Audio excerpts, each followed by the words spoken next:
नमस्कार. रात्रीचे 8 वाजलेत. आपल्या सगळ्यांचं स्वागत एबीपी माझावर 6 वाजल्यापासून सलगपणे आपण बघताय या मतदान यंत्रात काय बंद झालंय ते, आणि खरंच याच्यामुळे राजकीय पक्षांची धाकधूक किती वाढली. एकीकडे मतदानासाठी घराबाहेर पडून मतदार राजानं राजकीय पक्षांची धाकधूक वाढवली, कारण मतदानाचा टक्का वाढला. तर तिकडे ॲक्सिस इंडिया टुडे ने जो एक्झिट पोल घेतलेला आहे त्यामध्ये मात्र काही आश्चर्यकारक निकालांचा अंदाज वर्तवण्यात आला. त्या अंदाजानुसार मुंबईत पहिल्या नंबरसाठी शिवसेना आणि भाजपात काटेकी टक्कर असणार आहे. मात्र इथे कुणालाही स्पष्ट बहुमत मिळणार नाही असं दिसतंय. शिवसेनेला 86 ते 92 तर भाजपला 80 ते 88 जागांचा अंदाज या एक्झिट पोलमधून वर्तवण्यात आलाय. आपण एक धावती नजर टाकूया. शिवसेना 86 ते 92, भाजप 80 ते 88, काँग्रेस 30 ते 34, मनसे 5 ते 7, तर राष्ट्रवादी सगळ्यात कमी, म्हणजे राष्ट्रवादीला अपेक्षा नसेल 3 ते 6. ॲक्सिस आणि इंडिया टुडेचा एक्झिट पोल आहे. पुणे भाजप 77 ते 85 करून सत्ता स्थापनेच्या दृष्टीनं, काँग्रेस राष्ट्रवादी 60 ते 66, शिवसेना 10 ते 13, मनसे 3 ते 6, अपक्ष आणि अन्य 1 ते 3. हा एक्झिट पोल आहे पुण्याचा. तर ठाणे मुंबईच्या बरोबरच सगळ्यात जास्त चर्चा गेल्या काही दिवसात आहे ती ठाण्याचा एक्झिट पोल असं सांगतो ॲक्सिस आणि इंडिया टुडेचा. शिवसेना 62 ते 70, राष्ट्रवादी 29 ते 34, काँग्रेस 2 ते 6, अगदी अनपेक्षित, भाजप 26 ते 33. हा अंदाज आहे. नागपूर राज्याची उपराजधानी, काय आकडे सांगतात एक्झिट पोलचे आपण पाहतोय टीव्ही स्क्रीनवर. भाजप 98 ते 110, म्हणजे स्पष्ट बहुमत भाजपला मिळेल. काँग्रेस 35 ते 41, शिवसेना 2 ते 4.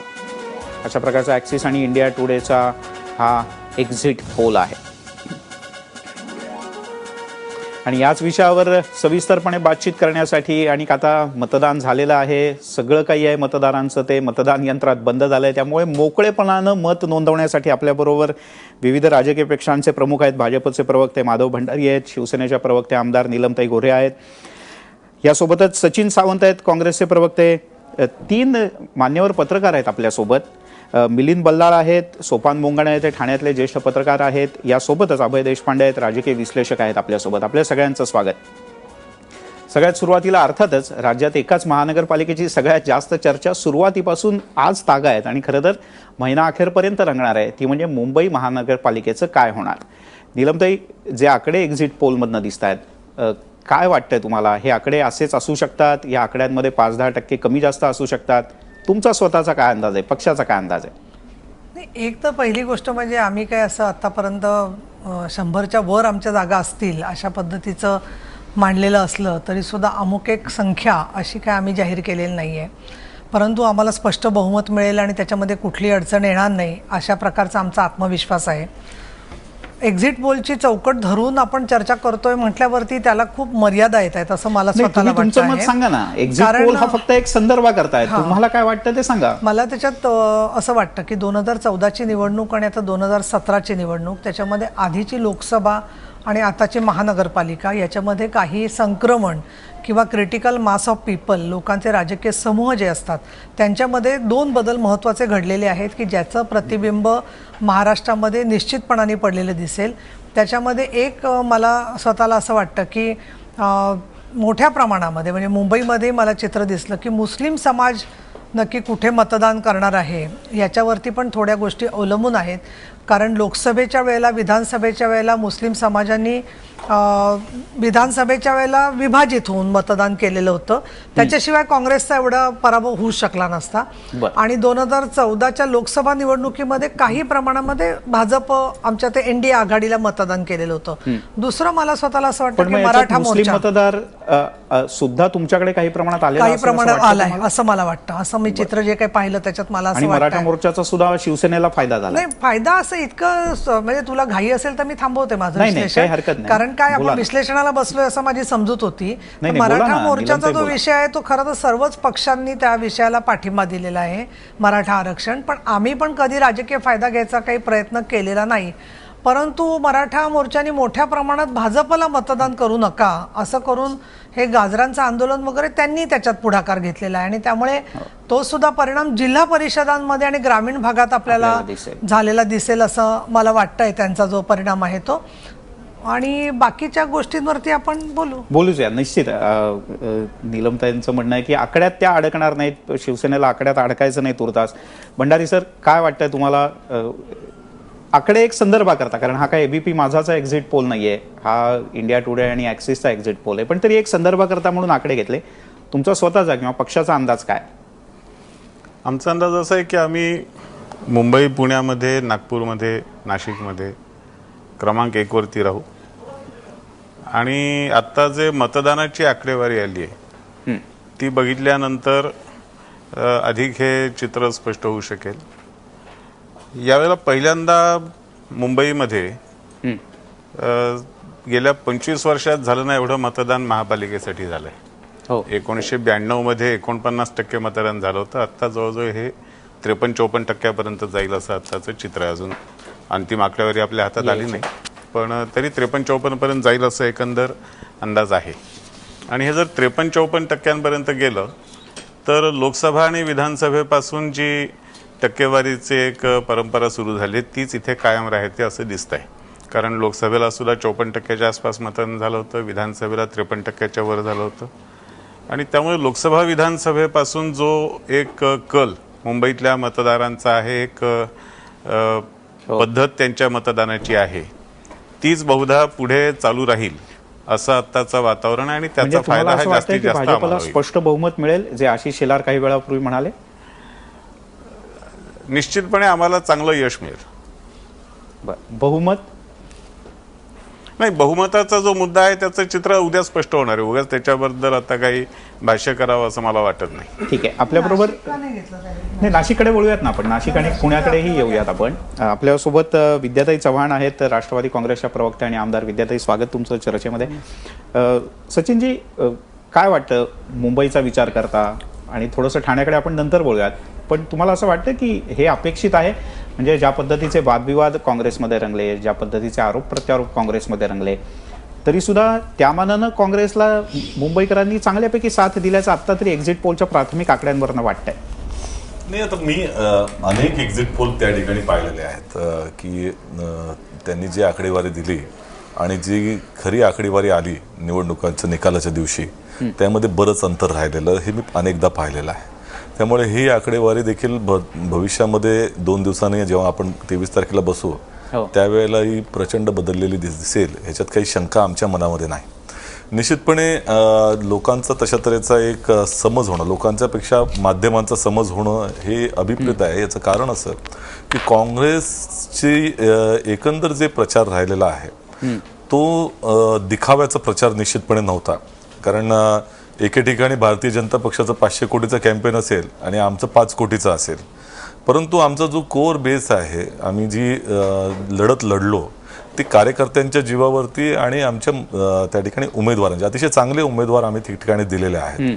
आणि जे मला ग्राउंड रिपोर्ट त्या ठिकाणी येत आहेत की ज्या संदर्भामध्ये एकंदरच आता माझ्या स्वतःच्या महाराष्ट्रात 14 सभा झाल्या, त्याच्यामध्ये ग्रामीण भागाचा आपण याच्यामध्ये सर्वे घेत नाही आहोत, कारण ग्रामीण भागामध्ये हा प्रचंड मोठा उलटे आकडे तुम्हाला आले असते एक्झिट पोलचे, आणि त्याचबरोबर ते खरे आकडे आले असते असं माझं मत आहे.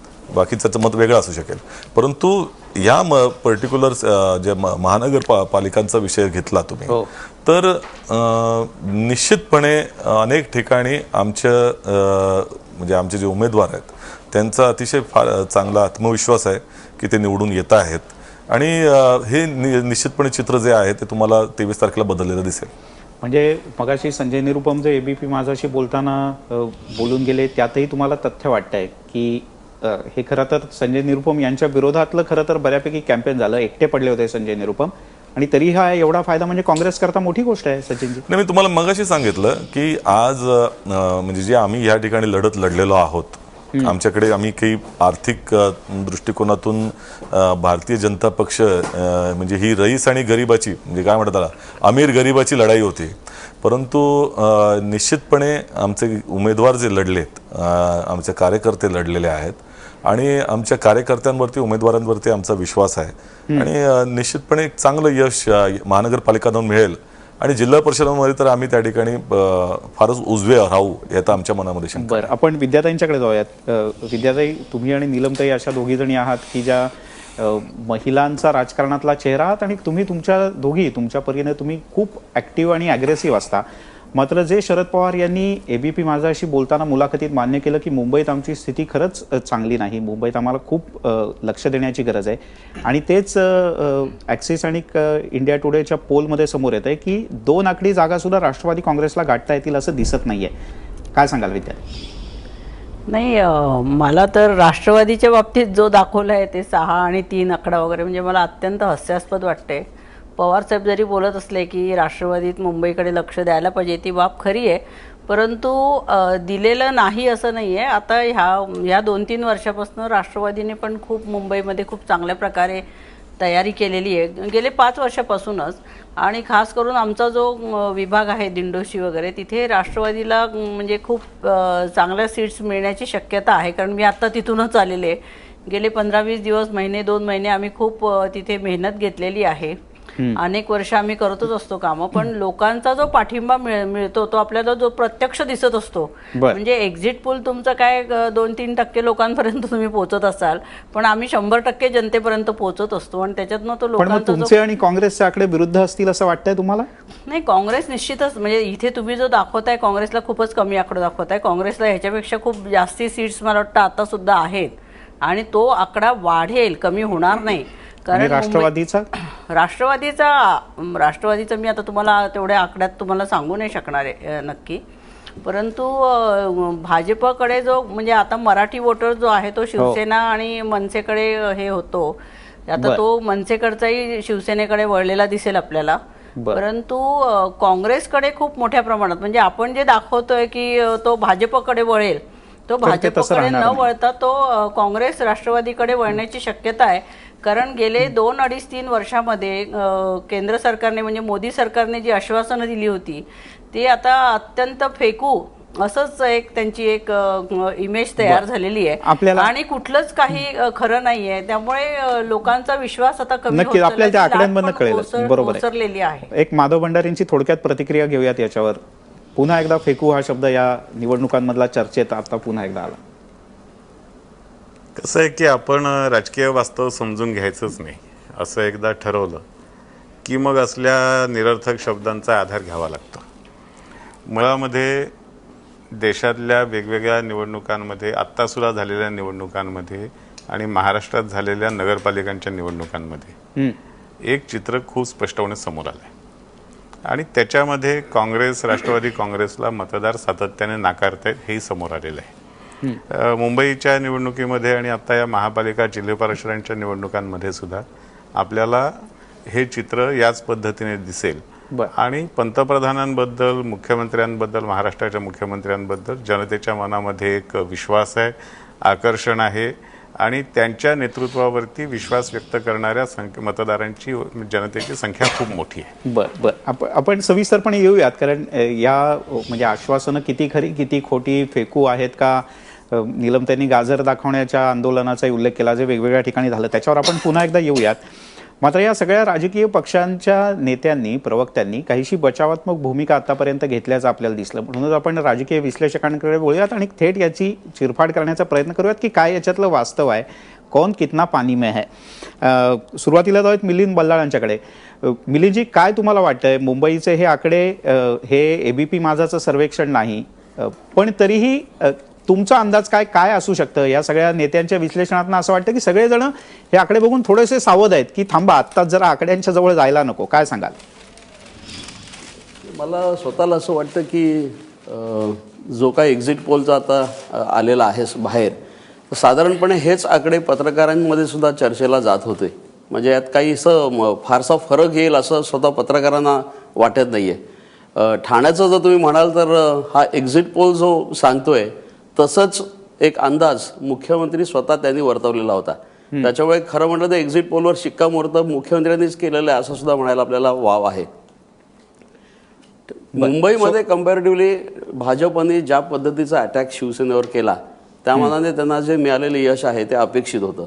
त्या तुलनेत ठाण्यामध्ये भारतीय जनता पक्षाने शिवसेनेवर तसा हल्ला केला नाही आणि त्याच्यामुळे शिवसेना ही ठाणे महापालिकेत सत्ता कायम ठेवील असा मुख्यमंत्र्यांनी सुद्धा अंदाज व्यक्त केला होता.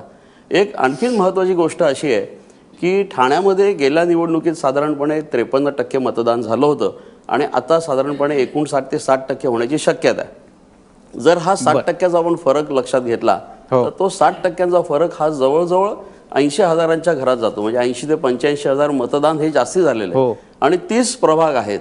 त्याच्यामुळे प्रत्येक प्रभागात साधारणपणे 2,500 ते 3,000 मतं ही येणार आहेत आणि ही मतं फार निर्णायक ठरणार आहेत. त्याच्यामुळे जे काही आज मतदानाची आकडेवारी आलेली आहे आणि आम्ही स्वतः जो एक साधारण सर्वे घेतला की बाबा स्लममध्ये किती मतदान झालेलं आहे, उच्चभ्रू वस्तींमध्ये किती झालेलं आहे आणि मध्यमवर्गीय वस्तींमध्ये किती झालेलं आहे, तर आमच्या असं लक्षात आलेलं आहे की उच्चभ्रू वस्तीत सुद्धा मतदान वाढलेलं आहे आणि स्लम्समध्ये म्हणजे झोपडपट्ट्यांमध्ये सुद्धा वाढलेलं आहे. साधारणपणे ह्याच्यात एक पोलरायझेशन जर आपण विचार केला तर उच्चभ्रूमध्ये साधारणपणे भारतीय जनता पक्षाला मानणारा एक वर्ग आहे आणि त्याच्यामुळे तिथनं भारतीय जनता पक्षाची सीट्स वाढण्याची शक्यता जास्ती आहे. परंतु कम्पॅरेटिव्हली मध्यमवर्गीय आणि कनिष्ठ मध्यमवर्गीय मराठी माणूस हा फार मोठ्या प्रमाणात आज बाहेर आला आणि त्याच्यामुळे शिवसेनेला सुद्धा मोठा फायदा होईल. त्यामुळे ह्या एक्झिट पोलमध्ये जे 70चा जो शिवसेनेचा टार्गेट जे दिलेला आहे तर ते 70 अधिक मला रिअलिस्टिक वाटतं आणि भारतीय जनता पक्षाचे एखाद वेळेला थोडेसे जास्ती सीट्स दाखवलेले आहेत. कारण की शेवटी दोघांच्या जर सीट्स वाढणार असतील तर ते नेमका कोणाच्या कमी होणार आहेत. तर त्यातला एक भाग असा आहे की राष्ट्रवादीच्या सीट्स वाढलेल्या आहेत त्यामुळे काँग्रेसच्या सीट कमी होणार आणि मनसेचा एवढी ताकद नव्हती जशी कल्याण डोंबिवलीत होती. त्याच्यामुळे हा एक्झिट पोल आमच्या दृष्टिकोनातलं बऱ्यापैकी रिअलिस्टिक आहे असं स्वतःला मला वाटतं. सोपान बोंगाळे सर काय सांगाल?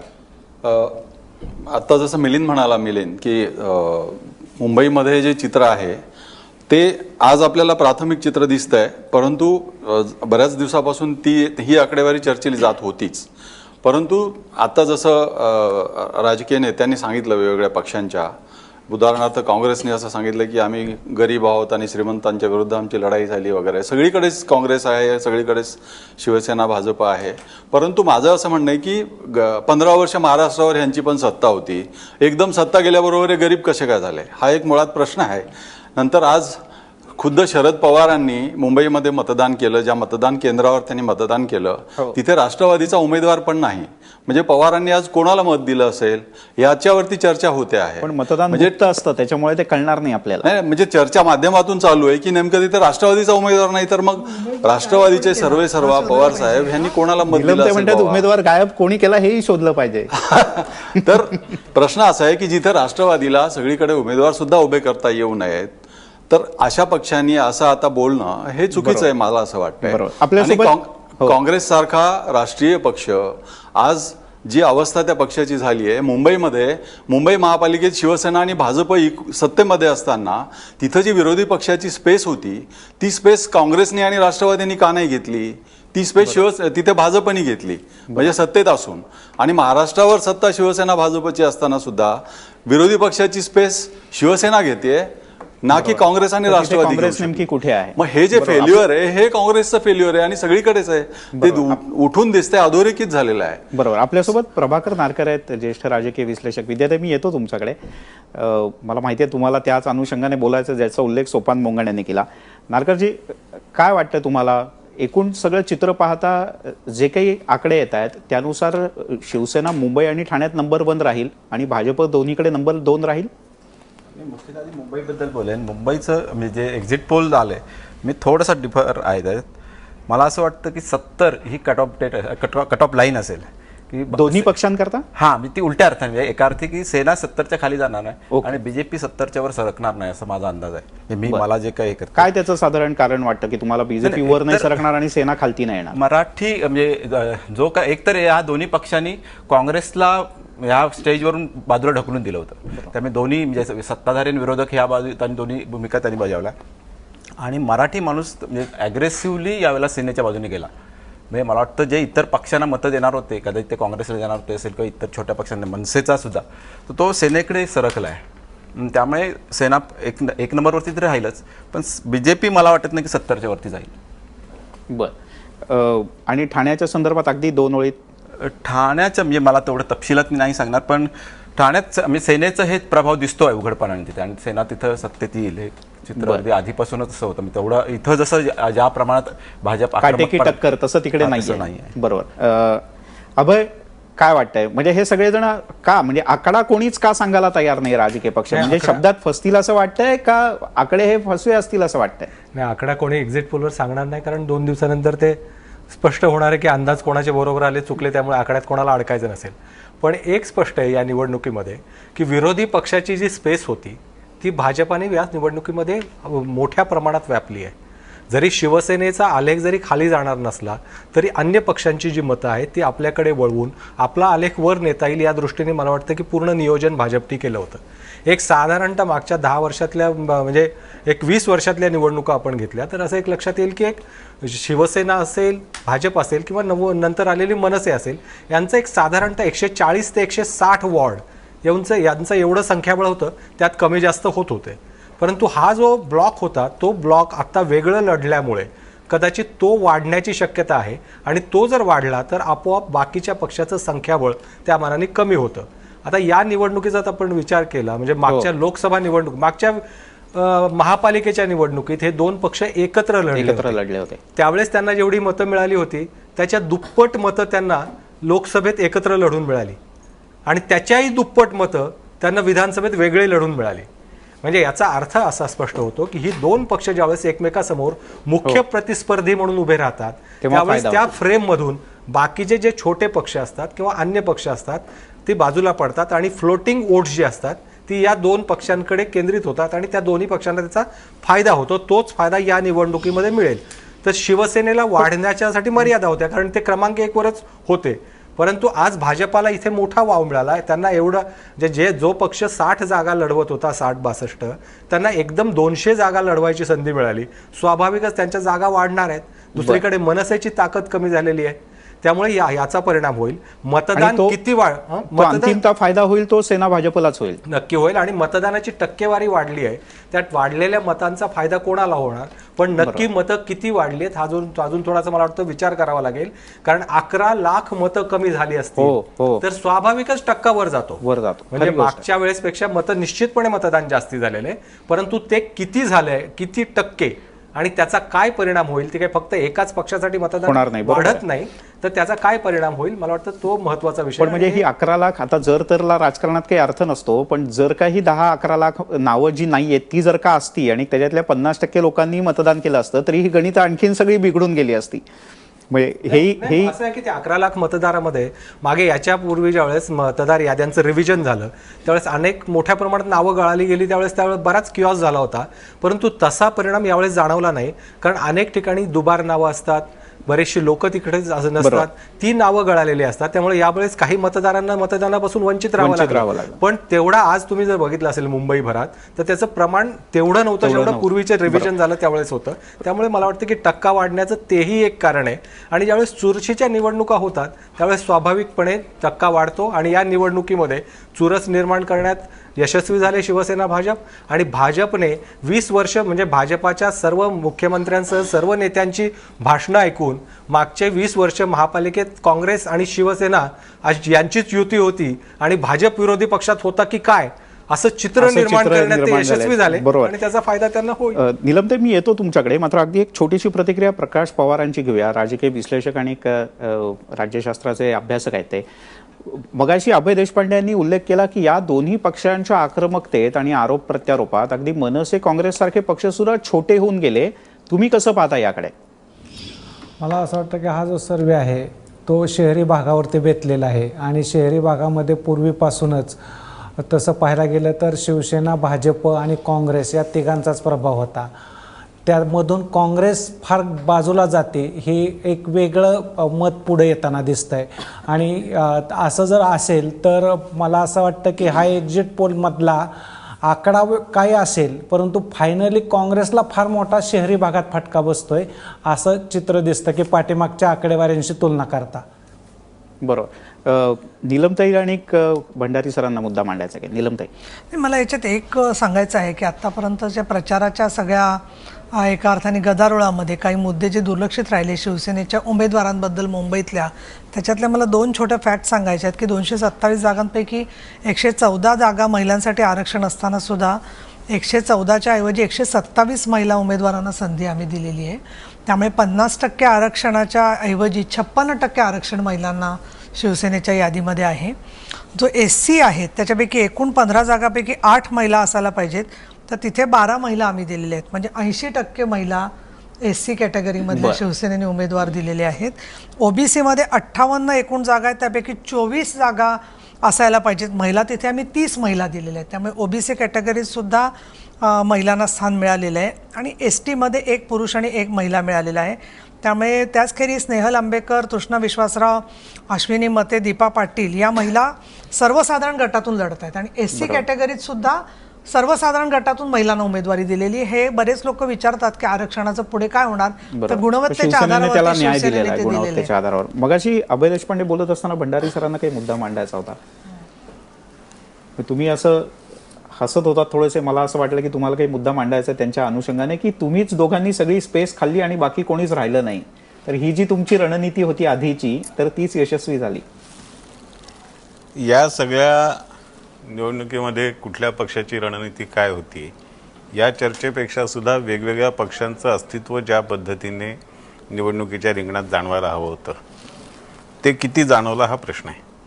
आणि आत्ताचे जे आपल्या सर्व्हेचे अंदाज येत आहेत आपल्याला, त्या इंडिया टुडेच्या सर्व्हेचे, त्या सर्व्हेमधून साधारणपणे तेच प्रतिबिंब दिसत आहे. म्हणजे जर आपण विचार करायला गेलो, काँग्रेसला 30 ते 34 जागा दाखवत आहेत. काँग्रेस मागच्या वेळेला 51 जागांवर होती.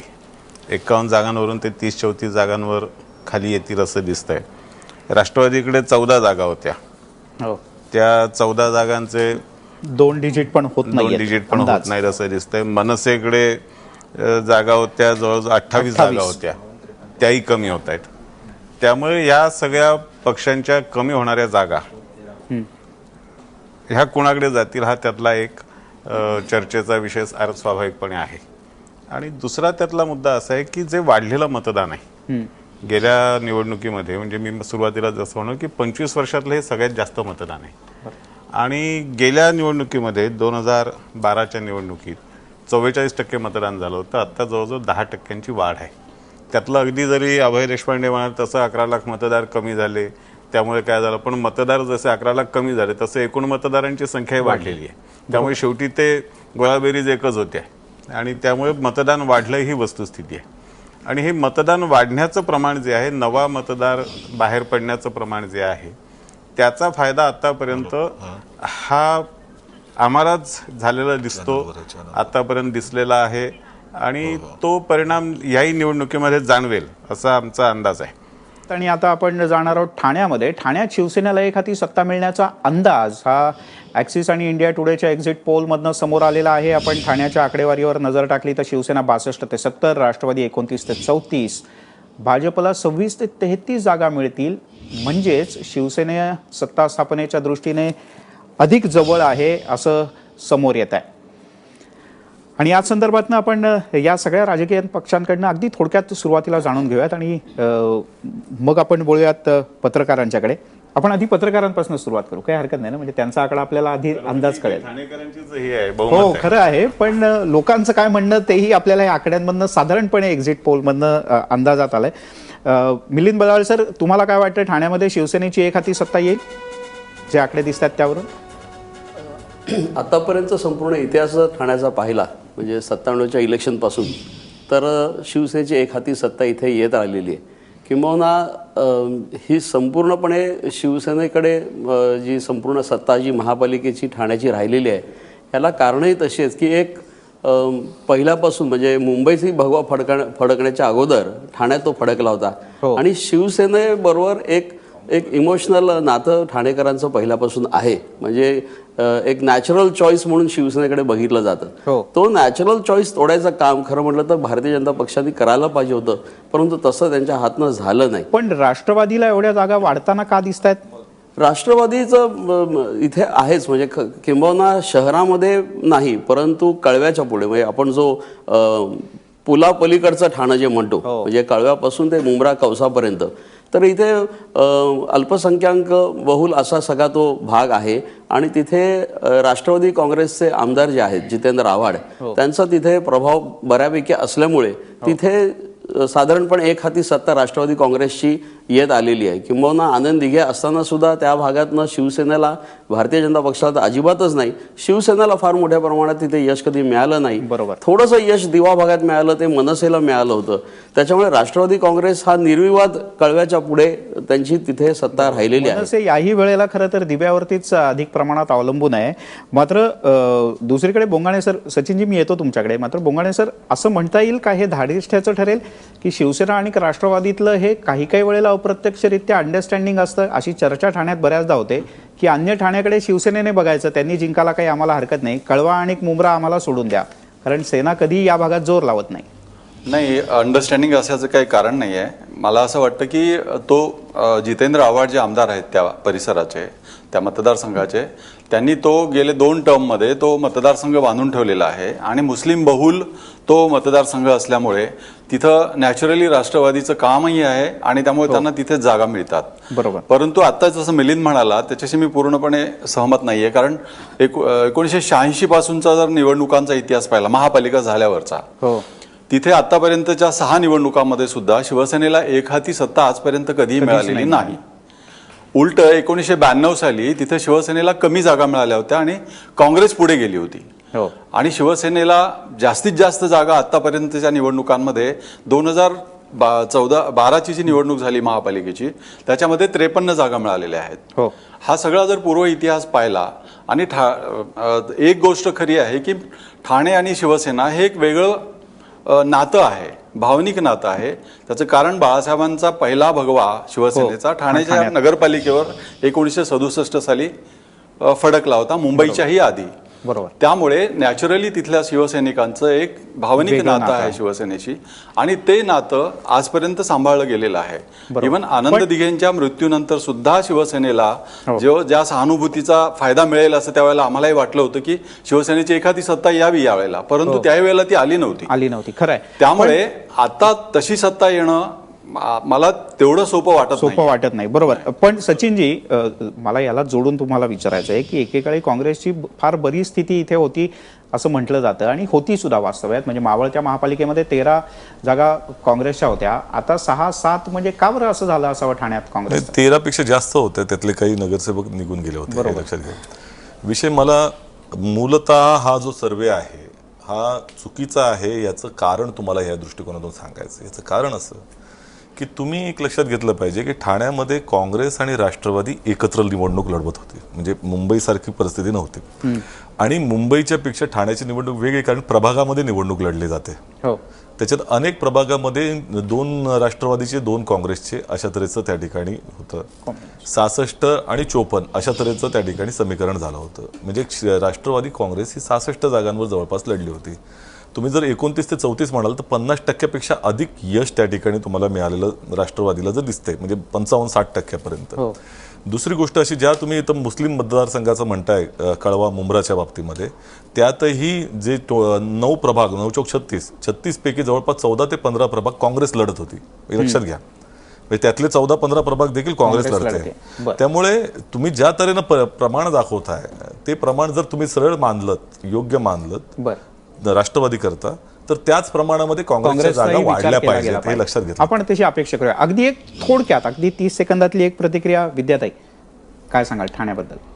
नाही, मुंबई सोडलं तर नवी मुंबई, ठाणे आणि पुणे इथे आणि पुढे ग्रामीण भागात सुद्धा राष्ट्रवादीचा जोर हा कायम राहिलेला आहे. म्हणजे आता तुम्ही हल्लीच्या निवडणुका जरी तुम्ही घेतल्या तरी त्याच्यात जरी फारसं तुम्हाला म्हणजे मीडियाला जरी दाखवावंसं वाटत नसलं तरी राष्ट्रवादीची पाळंमुळं ही ग्रामीण ह्याच्यामध्ये आहेतच. आणि ठाण्यामध्ये जसं मगाशी म्हणाले आपण की जितेंद्र आव्हाड यांनी तिथे खूप चांगल्या प्रकारे काम केलं. शेवटी काय, तळागाळात झोपडपट्टीमध्ये राहणारा जो अल्पसंख्याक लोकांची जी वस्ती आहे तिथे, त्यांना जो आधार दिलाय तो जितेंद्र आव्हाड यांनी तुम्हाला या एक्झिट पोल मधल्या जागा अशा दिसतात. कारण मगाशी सावंतांनी जसं सांगितलं तसं एकत्रित हे करण्याचं. बरं, आपण अशी अपेक्षा व्यक्त करूया, आपल्याला कळेलच.